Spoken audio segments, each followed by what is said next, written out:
I'm Amanda McNulty with Clemson Extension, and we're at the Florence County Civic Center at the South Carolina AgriBiz and Farm Expo. I'm sitting with Dr. Boyd Parr.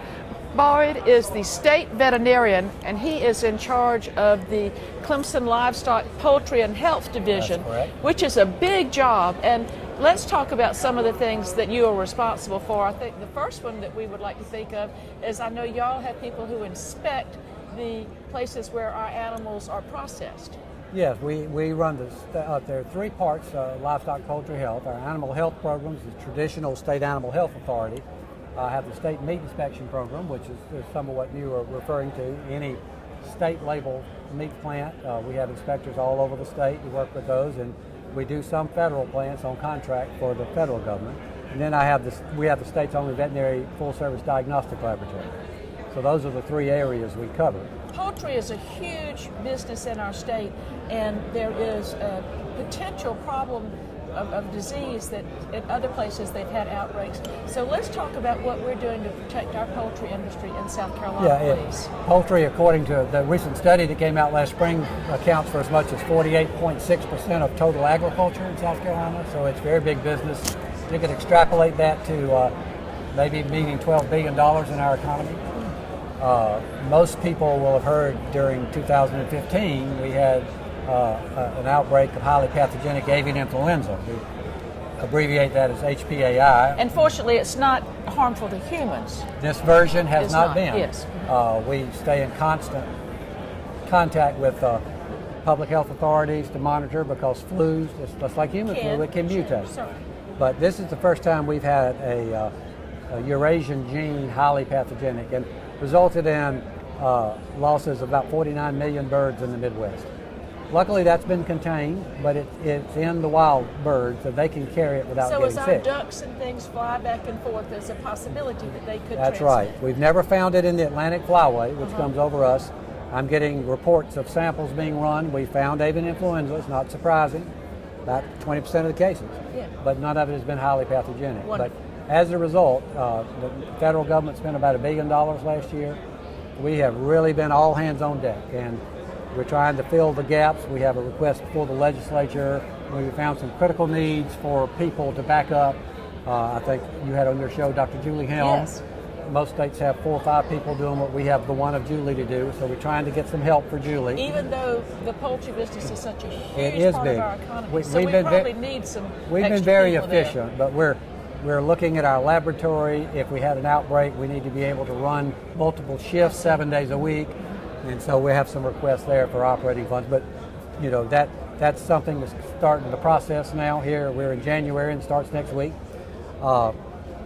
We've been working with our neighboring states, with the federal government. We've been working with the Poultry Federation, Farm Bureau, and the growers, all figuring out, one, what can we do that'll lessen the chance that we get avian influenza. A lot of things we learned last year, biosecurity practices. Oh, really? So we've learned and we've put some practices into place. Yes. Yeah, we've tightened up things now that we know what actually went wrong out there. It kind of falls from the sky. And then we've tried to refine our response so that we can respond quickly. That's some things they had problems with. And Clemson, the agribusiness team at Clemson did a study for me theorizing that if it falls from the sky, we may not can prevent it, but if we can limit it to the 1 or 2 farms it went to, that'd be major. $4.5 million direct cost, we'd lose trade. But what happened in the Midwest, it started spreading laterally because they didn't contain it. The difference, if we had a similar spread in South Carolina, would be 4 million versus over 200 million. And so that's kind of what's at stake. Hopefully we'll get the little extra funding to help us. If it happens, we want to minimize the loss. That's right. To our farmers, our growers, our producers. We want to find the ones that are infected, get them isolated, get them protect everybody else, euthanized and cleaned up before it spreads again. Because one of the things you do, I think, is part of your certification program allows people to ship things across state lines and even to other countries. Is that correct? Right. I have to sign certifications. If we were to have a diagnosis, I would have to immediately notify. It goes internationally. We made a lot of progress of limiting it to just areas, but a lot of countries led by Russia cut off all trade for all poultry for the whole state. We work closely with USDA, and if we can show we have an effective response, we may minimize those trade restrictions. Because a big part of this is such big business, we have to have an eye toward preventing disease, but preserving trade. It's an economic issue. It certainly is for South Carolina, It is. majorly. What are some of the other areas that are smaller? I know sometimes at Swan Lake, if we have a goose, a swan that dies, we bring it to you. I've heard of other animals. Sometimes y'all, if an animal dies and people don't know why, I believe sometimes y'all can Veterinary Diagnostic investigate. Lab, we have a full-service necropsy floor. Yes.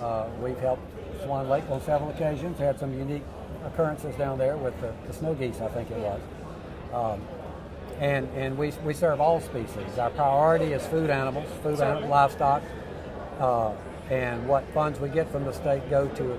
It's in all of our interest to find out why an animal died that we didn't know. So it's the interest of the whole state, not just the owner. Our next priority is other livestock that may not be food producing. But we do companion animals and wildlife, particularly with an eye towards zoonotic diseases. And that means diseases that can move from animals to people or people to animals. Oh, of course. So that's a public health issue. So we, Now, I can imagine diseases moving from animals to humans. I mean, because we all want to make sure our cats and dogs get the rabies shot. But what's the converse of that? well, that you bring up a good point. A lot of our things, when we put on suits and stuff going to poultry farms, it's not to keep us from getting sick from the birds. It's to keep us from bringing anything into them. Really? So the risk is often equal. Okay. Please observe biosecurity. We're trying to protect our animals from you is a sign that can go up sometimes. But our diagnostic lab, we're small, but we just recently achieved an international ISO accreditation, which monitors our quality system and the results that we put out. That I think a press release is coming out this week over that. One of the few veterinary diagnostic labs to ever achieve ISO accreditation. So I'm real proud of Dr. Hill and his team. Yes.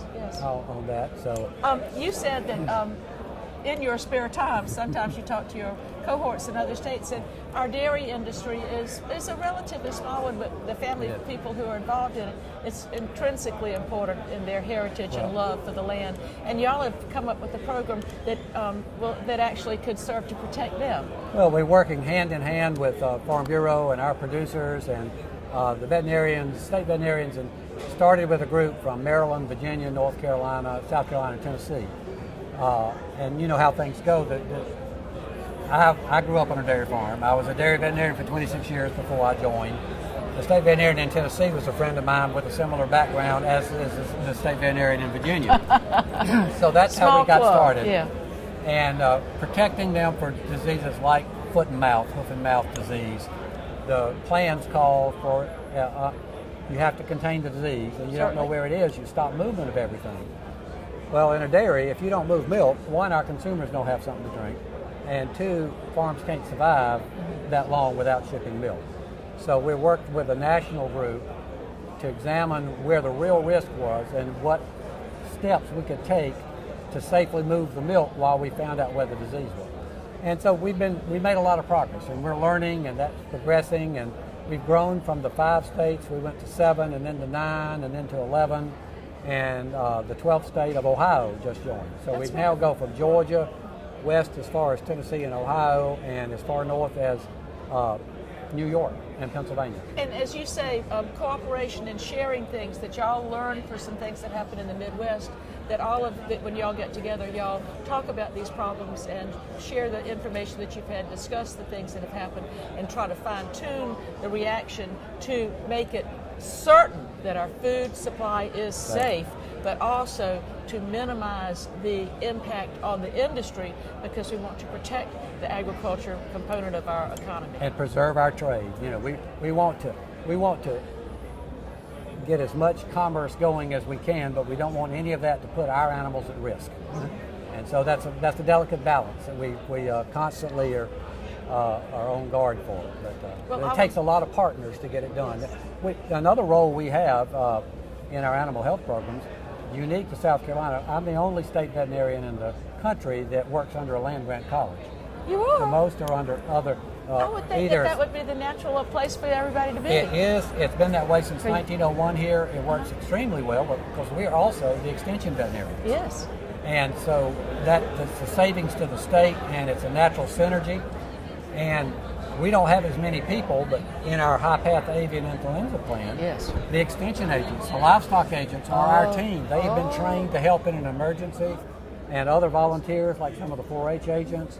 So there's a nice synergy there of working. So we're really embedded closely with the Extension Service, coordinate with plant regulatory, and in our diagnostic lab we do some practical research with hatch projects. So all of Clemson PSA we're integrated well, and we also have one full professor, and the rest of us are adjunct professors in the Department of Animal and Vet Sciences and the College of Agriculture. So, you know, the Clemson family takes a lot of forms, and it does, I think, helps us do a job a lot better with less resources than some other states. Because you can rely on all these other levels of people who already have connections with the community, That's good right. working relationships with them, and a guaranteed past history. Yeah. That's correct. Dr. Parr, thank you so much for taking the time to Thank explain you. what you do. It's a very important program, and I think we're pretty lucky to have you no longer working on those dairy cows exactly and looking over all of the animal and food safety issues related to that in the You're state mighty of South kind. Carolina. Anytime. Thank Appreciate you the very much. opportunity.